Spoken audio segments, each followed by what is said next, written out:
Assalamualaikum warahmatullahi wabarakatuh. Perkenalkan, nama saya Aldi Farul Uke, STAMUK A251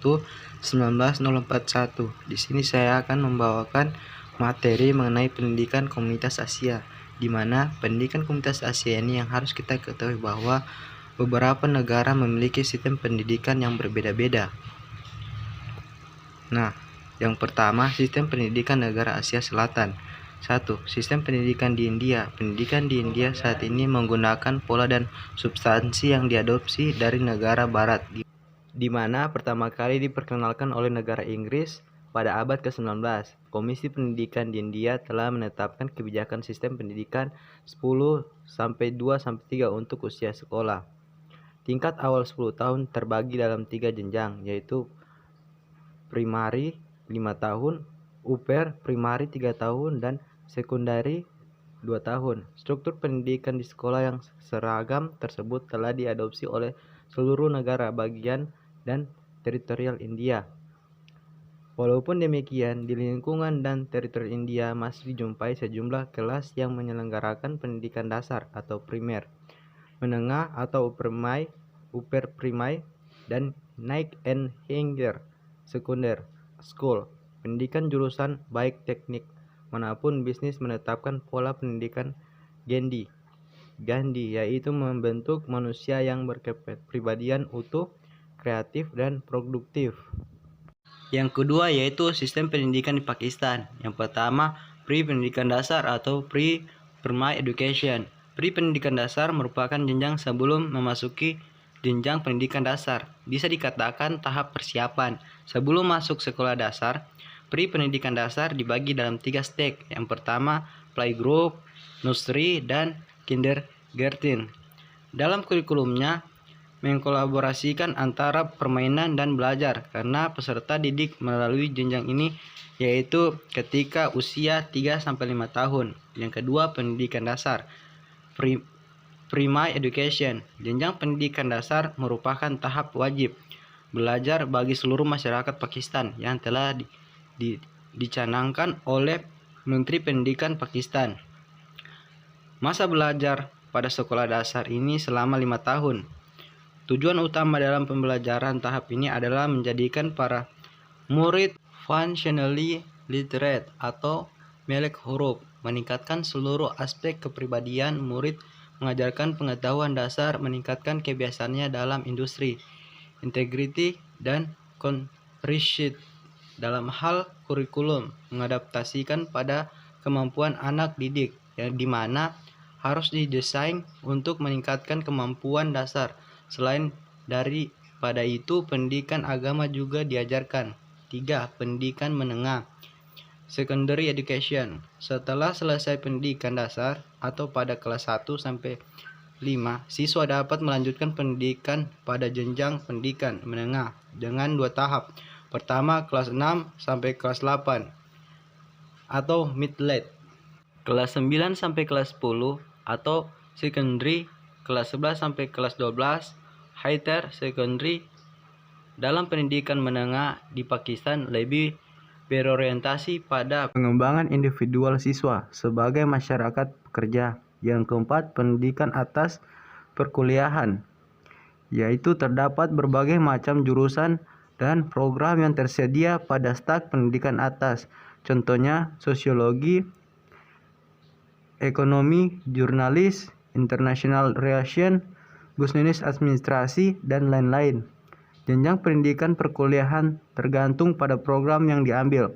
Awal mula dan umumnya pada program Bachelor atau BS atau BBA dengan durasi belajar selama 4 tahun. Lanjut setelah itu Master Program atau MS atau MSc atau MBA selama 2 tahun dengan syarat tugas akhir menulis tesis, dan setelah itu ada program PhD dengan masa studi selama 2-5 tahun dengan syarat tugas akhir menulis disertasi.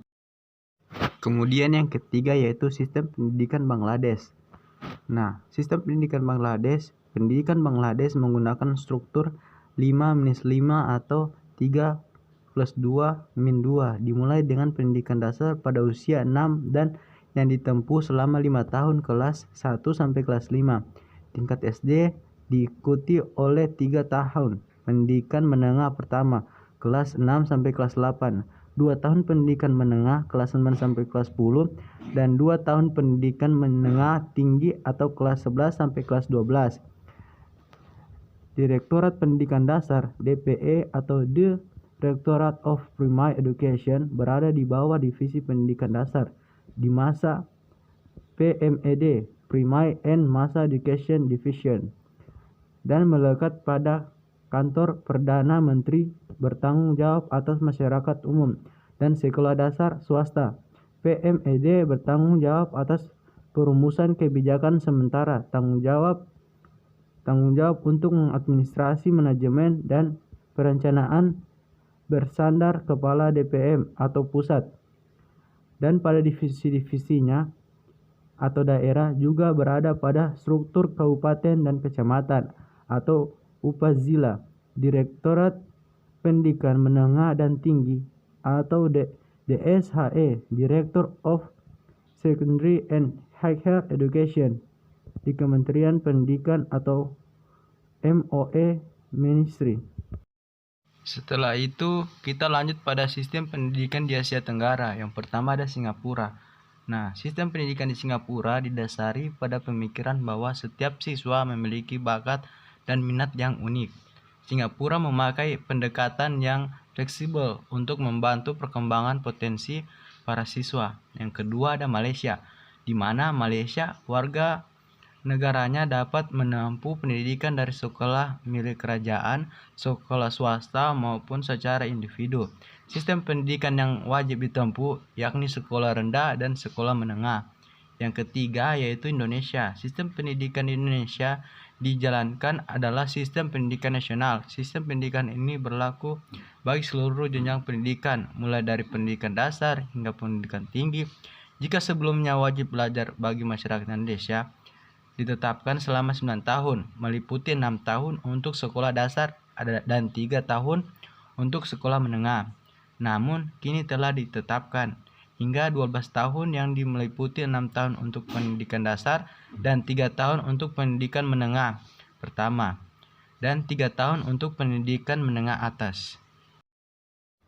Nah, kita lanjut pada sistem pendidikan negara Asia Timur. Yang pertama, sistem pendidikan di negara Jepang memiliki kemiripan dengan negara kita, di mana Jepang pendidikannya melalui 4 tahap secara umum, yaitu 6, 3, 3, 4. Artinya siswa harus meliputi 6 tahun untuk tahap pendidikan dasar, 3 tahun sekolah menengah pertama, 3 tahun sekolah menengah atas, dan 4 tahun perguruan tinggi. Yang kedua, sistem pendidikan yang diterapkan Korea Selatan yaitu 6 tahun SD, 3 tahun SMP, dan 3 tahun SMA, dan 4 tahun universitas.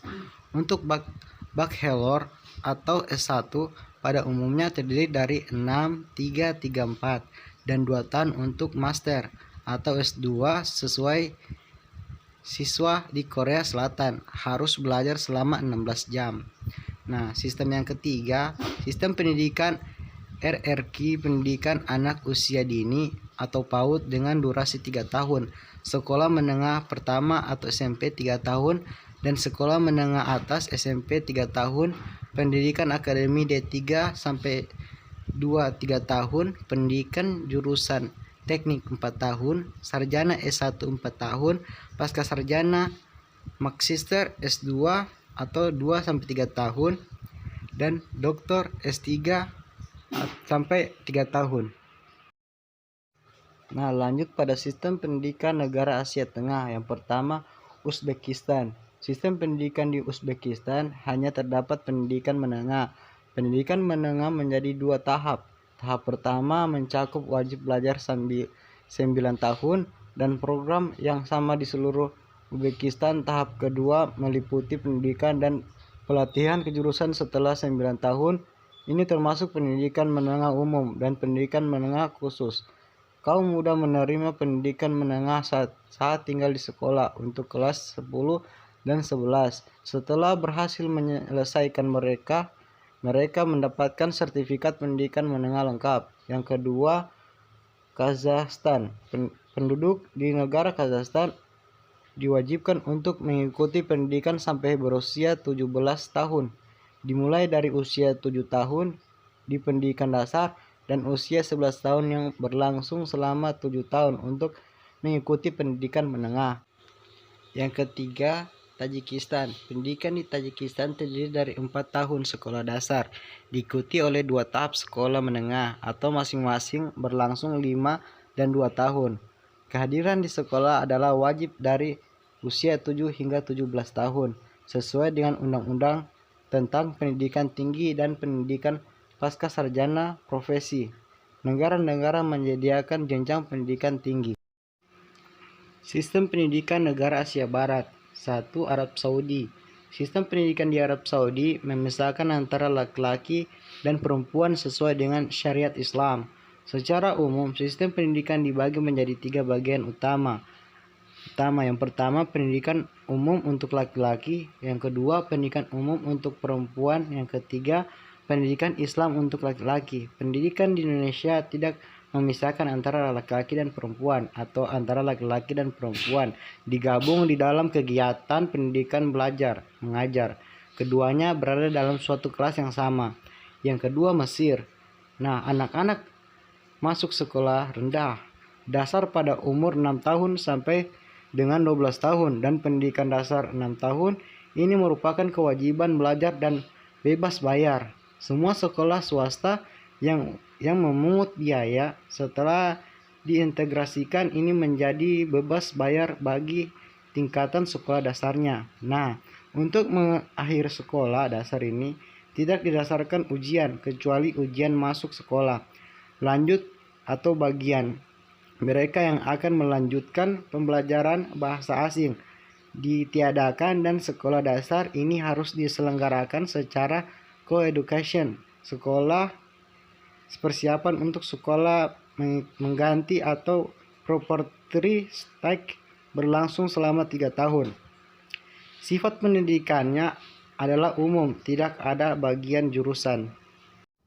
Yang terakhir yaitu Uni Emirat Arab. Penyediaan pendidikan di UAE dimulai tak lama setelah pembentukan federasi dengan berdirinya universitas pertama di Al Ain, Abu Dhabi, Universitas Uni Emirat Arab. Sejak itu negara ini telah berkembang dengan upaya untuk memastikan tingkat melek huruf yang tinggi.